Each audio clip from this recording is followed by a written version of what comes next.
Cool. Yeah. So we usually start off by doing a little clap, so we can sync the cameras. So I'll do one, you guys do one, and then we'll do the snippet and stuff. So Okay, do we have to do it together or? you can figure it out. Oh, okay. Beautiful. The worst clap. So welcome back to Unsigned Berlin. We're here today with, actually, I don't know how your name's really said because everyone says Julien, but it's not. It's Julien or Julien, whatever you prefer. Okay. And AC from Lemon Eye. So you guys are actually the first return band, which I think back like season 1, episode 9 or something, we had Aicha and Ada from the other 40% of the band. And we're here to also promote the new release, which is Day at the Beach, but we'll start off with a snippet of Pocket Song first, because Day at the Beach will be out soon, and we don't want to leak anything. So that's this. When you need me, when you need me.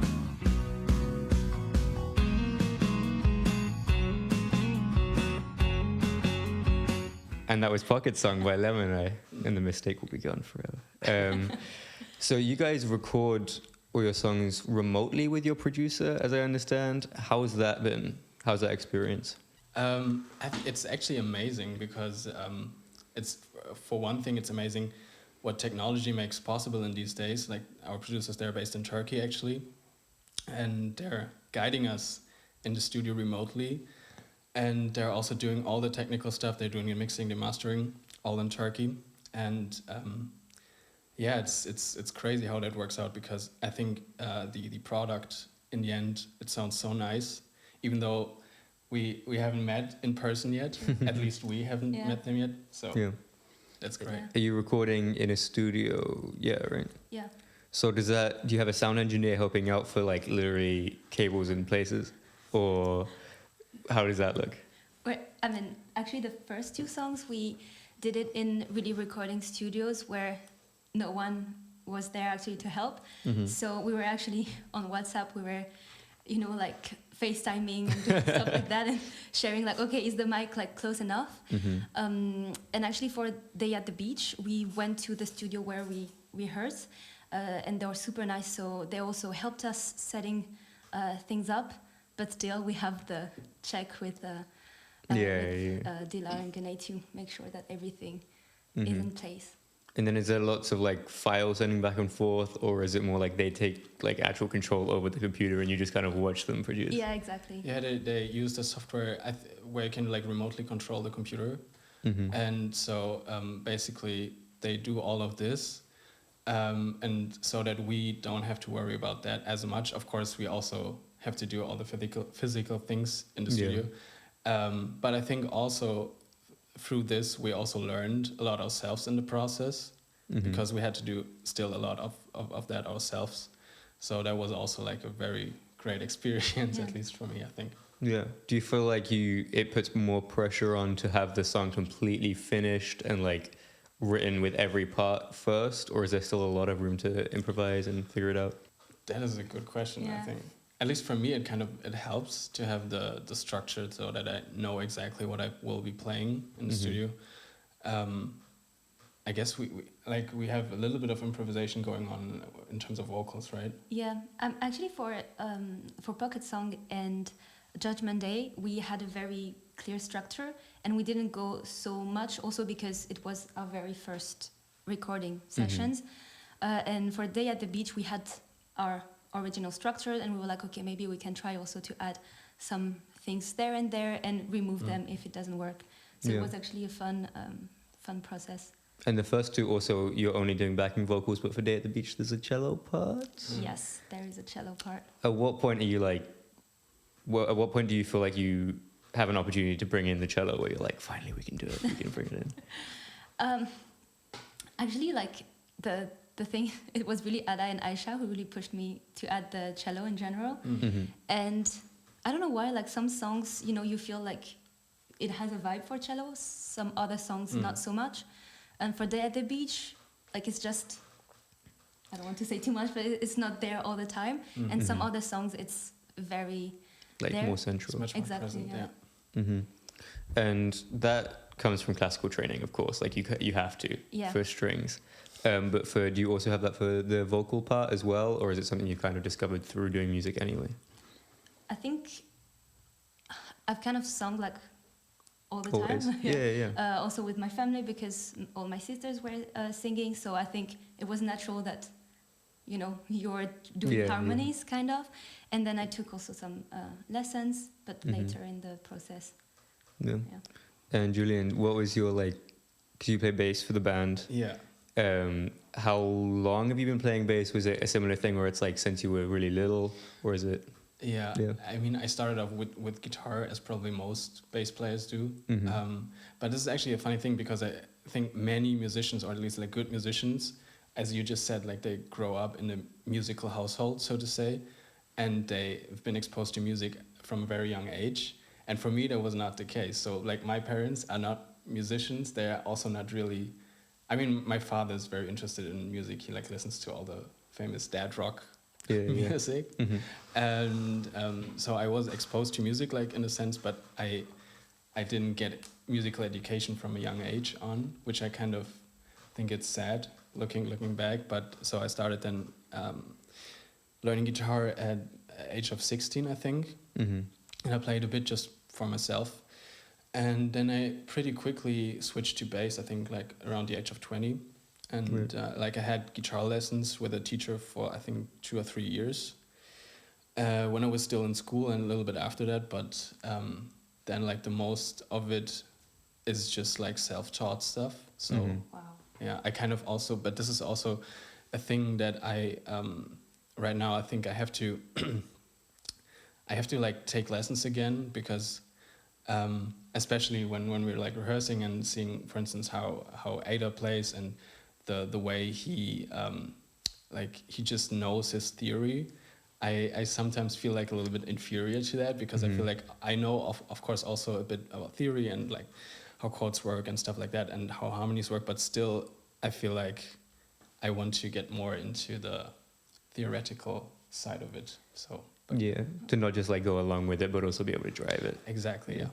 Do you remember the first like song or album or artist where you kind of realized that the bass was more than a simplified guitar, if that makes sense? Where you're like, oh, this is really something else. Oh, this is a very, very good question.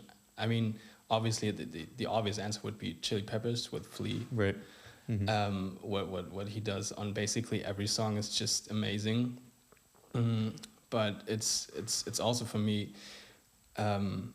like that was probably the first thing I noticed, where I noticed like basses so it can also be like a driving instrument in a band. Yeah. But for me, it's also bands like Warpaint, for instance, which is it's not known for like its bass parts, but still, if you listen to it closely, like you can hear how much it drives. Mhm.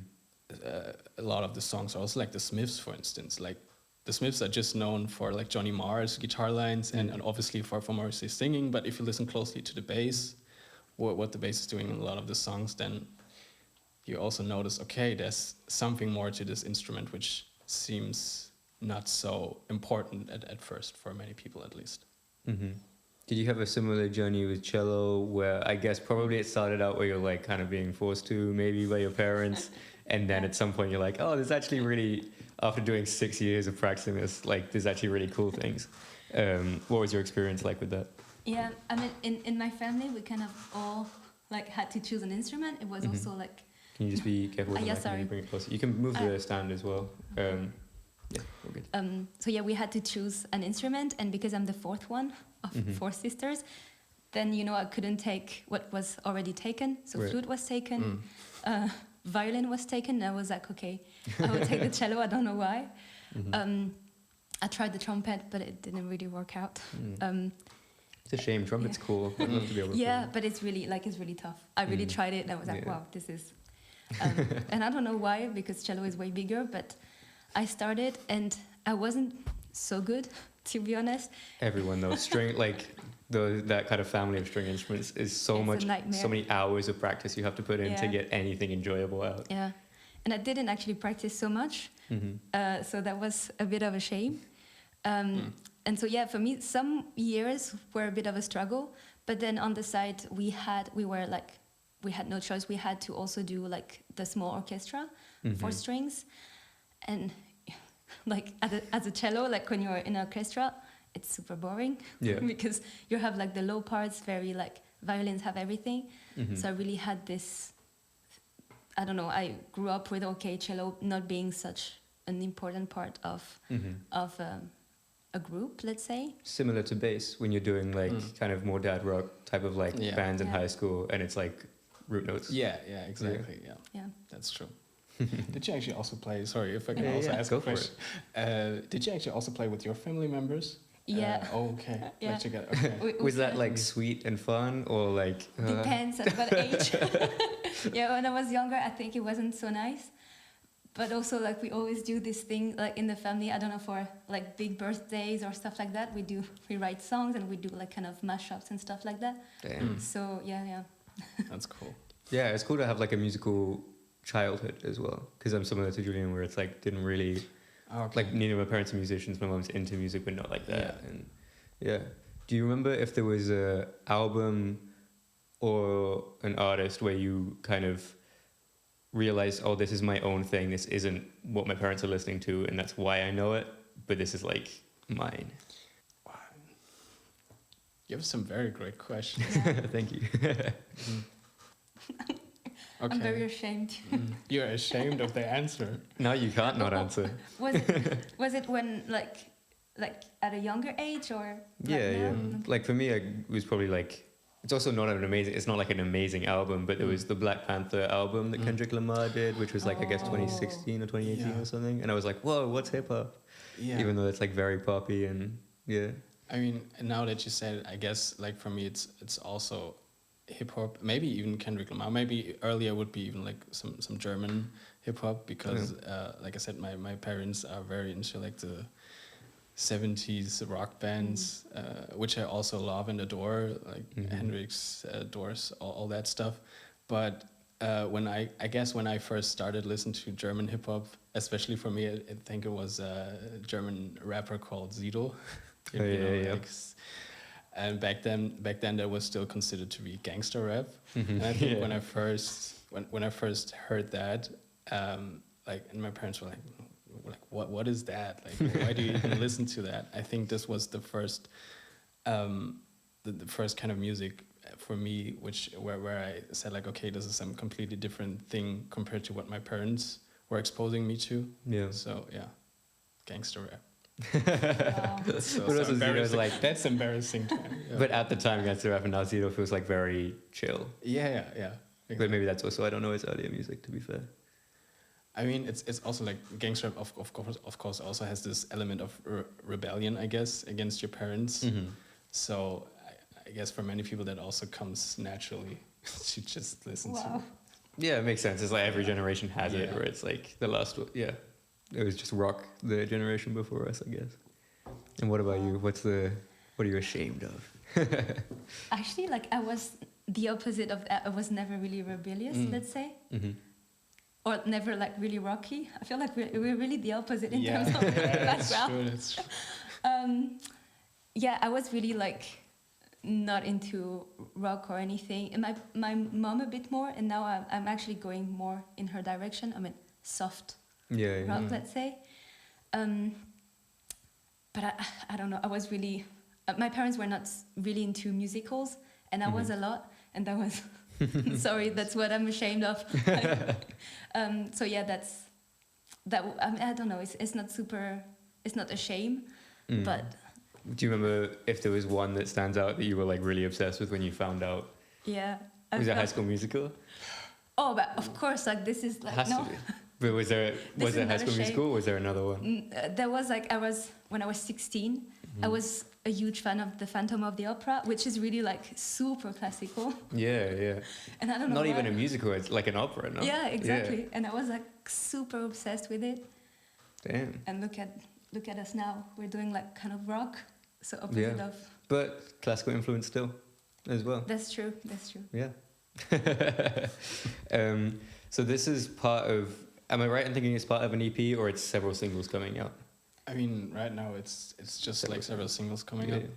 You have, for each of the singles, little video things they're not really Spotify canvases, but like vertical video type things. Is that something you were doing just because you wanted to like expand the world of the single a little bit, or did you feel kind of pressure to do it for social media so you have that content? It sounds bad when you say pressure. Yeah. I mean, pressure is not necessarily a Yeah. bad thing. It's like Yeah. there's pressure to do albums, but then it turns into like this beautiful piece of art. Yeah. So I mean, I guess it's a bit of both, right? Because today, it's part of releasing music. I feel like, and especially if you want it to be kind of heard by more people and to be like, I don't know, recognized by the algorithm or something like that, then I guess that is today a part of it.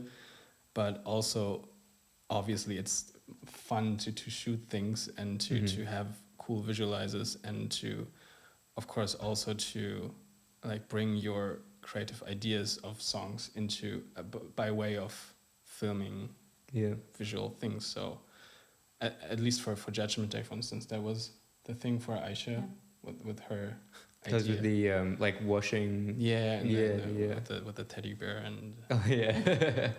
Was that for those things? So for both Pocket Song and Judgment Day, were they ideas that you had kind of already fully formed and then brought to a video team? Because they're very well like integrated into video. It doesn't seem like it was like, hey, let's do this, and the video team's like, I don't know if we can manage that. yeah, I mean, we are very lucky to have a good friend who's doing the the shooting for us and who did at least the Pocket Song and Judgment Day visualizers and canvases for us, and yeah, we kind of it was actually mostly Ada and Aisha's idea for these two songs in terms of the video, and they had more or less everything figured out in the beginning and just like told him. And of course there was also some ongoing like there was some like, how do you say, like it was still like a kind of a work in progress, but they like had edits on the go. Yeah, especially for Krasi who did the shooting. Shout out to Krasi. He also obviously has creative ideas, and his input obviously also got into that as well. So yeah, I guess that's kind of the process how that went down in a way. And you were shooting that on the S-Bahn. The Pocket Song. The Pocket Song one, and also a little bit the Judgment Day one, but really the Pocket Song one was like, I guess the challenge. Yeah. Did you just do it at like 4 a.m. or how did you have it so there were no people on the S-Bahn? Actually, there were some people in the S-Bahn. So it was. We did it in U-Bahn actually. It was the U-Bahn in Ebbewalder Straße. Not this that. one. Oh, so like a busy one as well. It wasn't like. Yeah, I mean on a Saturday evening, but by chance it was blocked at Ebbewalder Straße, so we had like shorts back and forth. And it was actually funny because we were quite a lot of people. I mean, it was not only, for example, Judgment Day, you were the only one. Yeah. But for Pocket Song, we were quite a lot of people, and we had to move. So it was like a whole infrastructure, let's say. I mean, for me, it was actually kind of horrifying because the train was, like you said, filled with people. And actually, the original plan was, if I remember correctly, there's this one part of the track where the train at the end of what's the last station? I don't remember now. Where it just kind of is at the end of the line, and then it goes in this circle, and then it comes back on the other side, and you can actually stay in the train for that transition thing. And there are obviously no people. Usually no people are in the train, so you have this little time spot where kind of what's like 1 or 2 minutes, where it does this little, like where it goes through the tunnel and then comes back out on the other side, and so that was the original plan, so that we have the empty U-Bahn. Smart. But for some reason, like the train driver, he like saw us and was like, no, you cannot be in here, like that's forbidden. It's still Germany, right? So so then that didn't work out, and so we had to fill it like on the regular track where lots of people were in there, and it was like really hard because we had like music playing really loudly because we had this little choreography going on, and like obviously like people are watching, people are like, what are they doing here? And it's it's tough, you know, like to jump over your shadow and Yeah. be like, okay, we're doing this now, like. Yeah, there's But- like a level of public shame you just kind of have to Exactly. accept, Yes, and you're yes, like, yes, oh. yes. But I feel maybe it's because I'm not from Germany, so it's easier. But I also feel like being, a big group. For me, like It helps. really helped. By Okay. myself, I don't know if I would do this, but like being a lot of people was super nice. So I don't know. I didn't see. I almost have the Yeah. opposite when I have to do stuff in public, where I'm like, if it's just me, I'm like, I'm not in anyone's way. I know I can like kind of do it quietly, but if it's a big group, I'm like, I want to be like, oh, I'm so sorry for like all the disturbance we're Wow. causing. Interesting. I feel like I don't know if by yourself people would think that you're a crazy person or like. But that's You also know? kind of forgiving, where it's like, at least they don't think I'm just being annoying. They Yeah. just think I'm crazy. Yeah. Okay. True. Makes sense. So you prefer people thinking that you're crazy. We have to try. Yeah, maybe that says something. I don't know.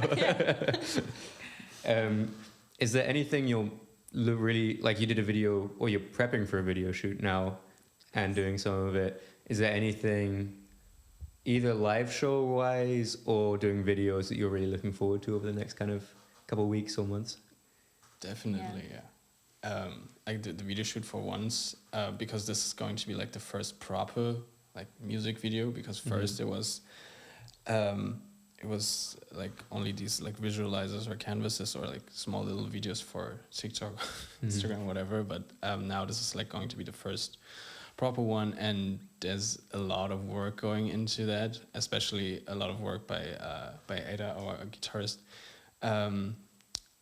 Who's going to be the what's the English word for who does the, not the filming itself, but the Like the main character kind of thing? no, that's going to be Aisha, our Producer singer. or like the. No, a different word for producer. What's the? What do you having have, a the German blackout. word? It's the regisseur. Oh, the director. The director, obviously, Yeah. yes, and he's doing that, and all the like the ideas for this video shoot also comes from him, and the whole storyline and everything that's going to happen. All of that is from him, and like we have, I think 10 extras now that are going to be joining on this shoot, and there's like a whole choreography going on, and we have the whole Monday block to just do this shoot on the beach, because it's the video for Day at the Beach. So obviously it has to happen on a beach. Like, how creative is that? Yeah. But that obviously we're looking very forward to, but also the gigs, I guess. Yeah, we also have, so after this episode drops, we have actually one full gig at Barbobu on July 21st. Right. And we are playing quite a lot, so it's also super nice. I think we're the only band, right? We are the only artist that night, so it's very cool to have for the first time a place where it's True. us. Yeah, true. That's actually the first gig where it's just us as a band. True. Yeah. It's also like a full circle moment. I was talking to Aisha, and she was saying like the first time, I don't know if it's the first time she met Ada, or if like that was the first time they decided to do music, but they were like, oh, we really want to be like in this bar playing, and now you guys are. Yeah, so that's true. really Yeah. cool. And it's a nice bar as well. Like the atmosphere there's really nice, and Okay. I've never been, Yeah. so yeah. Yeah, we're the looking sound guy is great Oh, nice. and speaks like every language. He's like an 80-year-old Italian guy that would just speak like German, English, Italian, Spanish, French, like anything. Yeah. No, that'll be fun. But that's on the 21st, so like a week from now. Yeah. depending when this is going to come Yeah, out. I think this comes out on the 14th. Okay. Do you have any kind of aspirations in terms of venues that you really want to perform at? Could be massive, could be just like a little bar that you're like, I really like this bar. I mean, like for me, the obvious answer for that is obviously festivals, because like playing open air shows. If we could achieve that next year, that would be actually amazing. Yeah. Of course, also like at this point, like I think we're not allowed to think to dream big, so to say. So, I would be even glad to have small little festivals And like for me, the best case scenario would be like having 2-3 small little festivals next year where we could play. That would be really amazing. Yeah. I was also about to say festivals because I feel like, I don't know, like doing, first also like, usually they are in summer, so like the weather is nice. Yeah. It is something to play outside. And also at a festival, you also have the opportunity to see artists before, to also kind of evaluate how the stage is going and how the sound also is. Yeah, I've never is thought about going. that. Yeah. I'm a very anxious person, so it really helps too. Yeah, okay. It's a good thing during live performances to have some anxiety of like making sure everything's in the right place. Yeah, and also I also feel like you can, I don't know, you can talk with artists as well. I mean, I say that as if we did many festivals, but I also, I don't know, I feel like, that is also a goal. But you recently did do a festival. Can you talk a little bit about that? How did you get involved with it? What was the travel like? Because it was, where was it? Okay, yeah. So we did play in at a small little festival in Thüringen. Very small festival. It was kind of a leftist festival, but we I think because we applied way too late in general. We applied for several festivals this year, and I think I don't remember when. I think it was in April or March where we applied to some, also obviously to some small festivals, and we didn't get an answer from, I guess, any of them because it was probably way too late, and also we were too small. I think festivals are also like kind of notorious for just not answering because they have like hundreds and hundreds of bands. Of course, yeah. And obviously even at that point we had way less material of us playing live, so yeah, it makes sense. But then there was this one festival where they wrote to us like 2 weeks before the actual festival because I think some other band, they just canceled. And we were basically like their second choice, and they asked, okay, could you come on short notice in 2 weeks? And we were like, okay, can we do this? Because it's like Thüringen, that's quite a long drive. And so then we asked, okay, like obviously all of us wanted to do it because that's a cool experience. And we just asked if like we could, if like the drive is covered, if we could get like money for the drive at least. And they said, yeah, sure. And then we just rented a car and drove down there, and it was a very, very cool experience. Yeah. So, and the crowd was great, and the playing was much fun, I guess. Yes. And also I think it was a great learning because first it was the first time that we were playing together outside of Berlin. And people that don't know you. Exactly. Yeah, exactly. So that was challenging, and also we also learned that sometimes things don't go as planned. So we were supposed to play a bit earlier. On a smaller stage, we ended up playing super late on the bigger stage and shorter. Fun, no? So and it was funny because we were quite prepared. We had we were supposed to play 1 hour, so we had like a full set list. Okay, this goes before this, and we rehearsed it like that. And then actually we had to shorten it because we actually had to play a bit less. So it was, I think, a great exercise also for us to know, like, okay, like what do we cut? How do we how do we stay flexible? Yeah. And also the energy was super cool. Yeah. So I mean, for me also, like, that gave me a lot of confidence because, as you said, it showed, at least to me, that we are able to do we are able to do a good show even if there's like some last minute changes. And also, like, as you said, like playing in front of people who don't know us, and it like people were dancing. It was so much fun. I mean, I guess probably also because it was already quite late and people were probably already a bit intoxicated, maybe, I don't know, but I mean, also most of the time when you do live sets, the hope is that they are like as part of kind of the experience that you provide. Sure. How long was the set that you ended up doing, like in terms of how many songs? I don't know, I think 40 minutes, like around 40 minutes. Still long then. Yeah, because you guys, when I saw you at, forget the name, was it Barquette? Yeah. Yeah, that was like a pretty long set. True. Yeah, that's true. how much of that is you guys just have like a lot of songs and then cut it down for a set, or is it like you kind of want to try out a lot of the things that you have and then see what you want to take forward? I think it also depends on the mood of the place. Yeah. Yeah. Also, the thing is like we keep adding more songs and we keep doing more songs. Actually, before the festival, I was away like a week ago, and then they started working on a new song, and I was like, like come on, another like one. we just had one rehearsal together after, like Give me a break. yeah, like I don't know. I think I came back like a bit before, and we had like Saturday rehearsal to play on Sunday, and I was like, come on, guys, like what are we doing? And actually, the more we play together, the easier it is to actually play, like, and also build new songs. So, for example, I think it really depends on the moods, and sometimes, like for this festival, it was a bit more rocky, or we wanted to be a bit more rocky, so we added this new song, really like rocky vibe, and we were like, okay, this one we keep, for example, and more chill song, okay, maybe not worth having tonight, depends.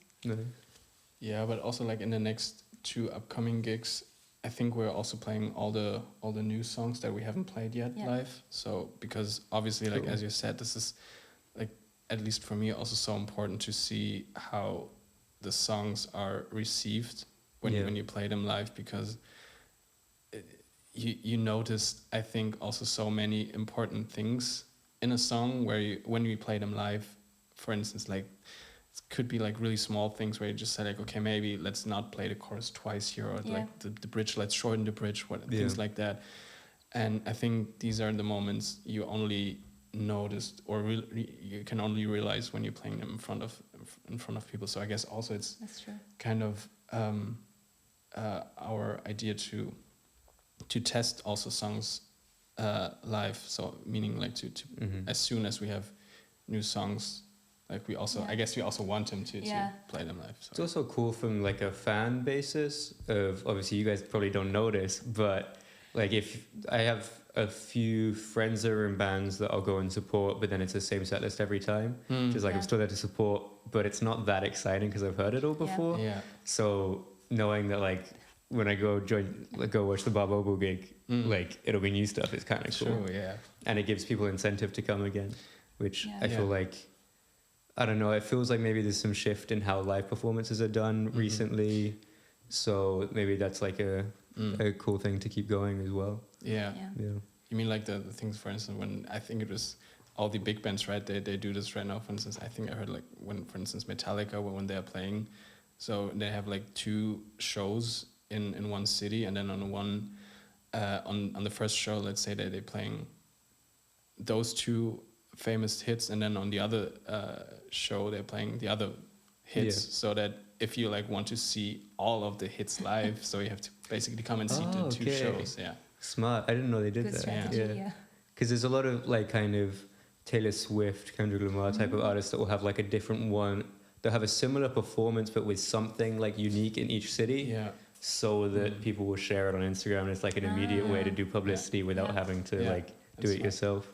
Where it used to be like, if you saw like Dire Straits, they'd play the same thing in every city, which is a different kind of vibe. I don't know. I don't know if we have this strategy yet, but it's also by accident you kind of do though. Yeah, that's true. No, and also I feel like even for us, there are songs like, and now we have a lot of songs, so some of them we're very excited to play, and because we have limited time, then I also think that's why we also like do different set lists.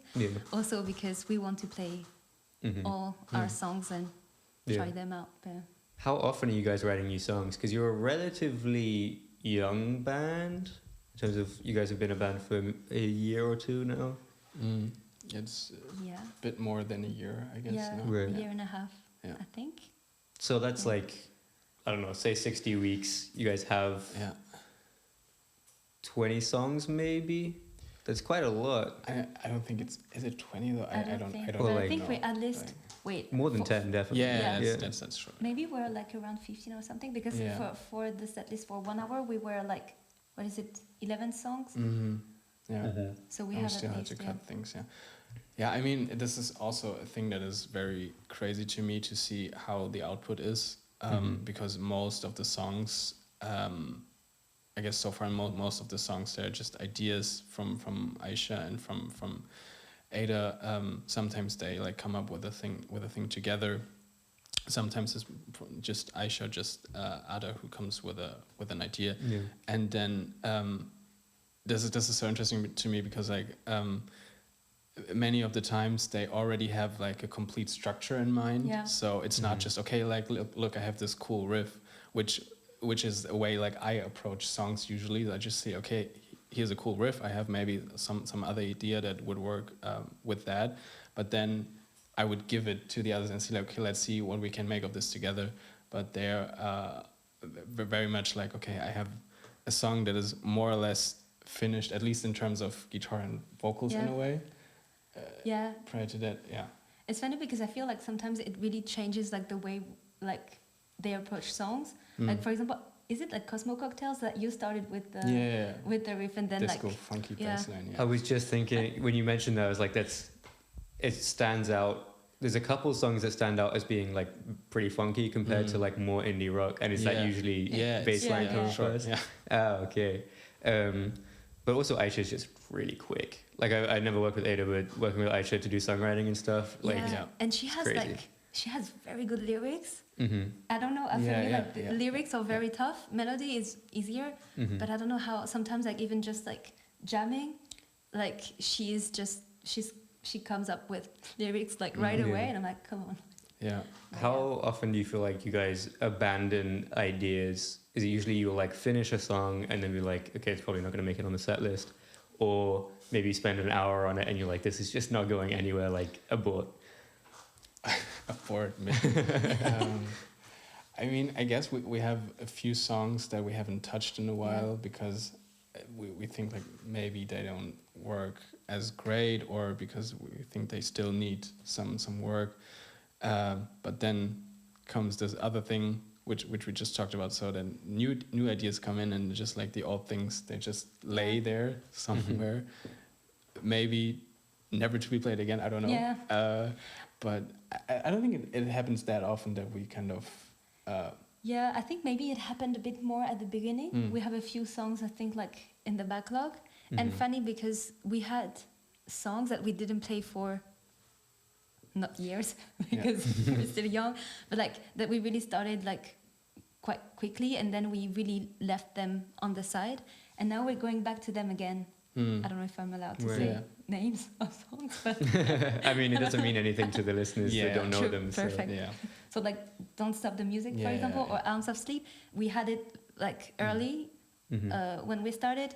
I think they worked, but maybe not so much, and now we have maybe a different energy, so we're going back with those songs, and that's also very nice to add a different touch. And do you feel like you're doing that because your sound is different now and matches more to what the songs would be, or the songs were ideas that you think at that time you couldn't have completed, and now that you have like a language together, now you're like not better band in terms of the band is better, but like more of a band, if that makes sense. Yeah, definitely. For me, that makes total sense, because I think in that year and a half, I think we have progressed very much in terms of like finding ourselves as a band, and like being able to play with each other, and also like when we rehearse or just like figure out new stuff, that it's much more like a cooperation. Also, when we just play, it's like obviously in the beginning everyone plays his part and does his part, but now I think it's more that we also interact more, and I guess that helps also with coming back to maybe more tricky songs, or like or songs that have some issues, and you maybe at the beginning you don't know how to figure that out, and now that we kind of work better as a collective, so to say, I guess that also helps with solving problems songwriting wise. I don't know. Yeah, and also maybe I don't know if because we're more also comfortable together, then we are we give each other feedback. So when we like things, we're like, oh, like that was super nice. Maybe you could add it somewhere. Or Yeah. if we say, oh, maybe like this idea is nice, but it doesn't suit the song. So maybe that's also why it goes great. Yeah. Like not directive, like harsh feedback. I mean, but I mean, I guess that's the most important thing, right? When you play in a band, and I think this is also the case with us, that no one is like so focused on just his or her part or like his or her role in the band that you could say to any one of us, okay, like this part doesn't really well, like let's scratch it, or like can you play something different here, or things like that. I think we all see the song as the end product and the thing that matters most, and which is more important than what each of us kind of individually contributes to that in a way. So Yeah, nice. Well, we've done about 45 minutes. I know you guys need to get to work. So do you want to plug the song, plug the upcoming shows, and then we'll leave it? our third song is coming out, Nice. and it's called Day at the Beach. So it's a summer song. Summer anthem. Yes. Exactly. Summer, very well said. Yeah. So yeah, we were very excited about it. Yes. And Yeah, I have nothing more to add except maybe the gig, which is 2 days after that, so the 21st. Yeah, Friday, Yeah. 21st, in Bar Bobu. yeah. I don't know how to say it either, but yeah, same that here, one. but yeah, that one. BOBU. Yeah. Yeah, that would be. If everyone wants to join, we are happy to. Yeah. Sort of a release show as well. Kind of, Exactly, yeah, yeah. true, Yeah. yeah. Yeah. Nice. Awesome. Well, thank you very much for coming on. Well, Thanks for having us. Yeah.